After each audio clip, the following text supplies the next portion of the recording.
Sveiki visi, su jumis aš Zita Baskienė, šiandien filosofuoju. Žinot, iš serijos moteris visada teisios. Nu ką besakyk, visada taip yra.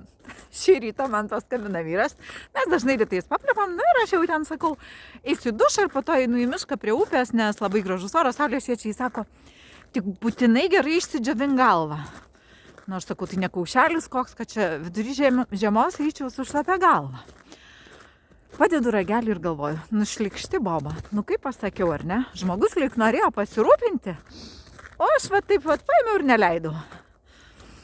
Po to galvoju antrą kartą, ar gali būti, kad moteris neteisi? Pasirodo, negali. Nu koks čia rūpestis?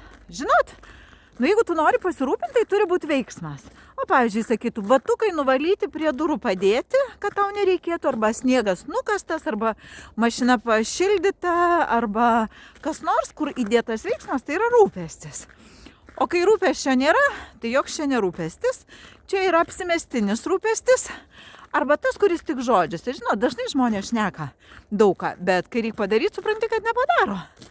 Tai mano vyras, aišku, netoks. Bet aš apie tai, kad, pavyzdžiui, grįžta vyras ir sakau, būtinai šiandien skaniai pavakarieniauk. Atsidaro puodą, ten nieko nėra. Ar aš būčiau rūpestinga žmona? Moterys visada teisios.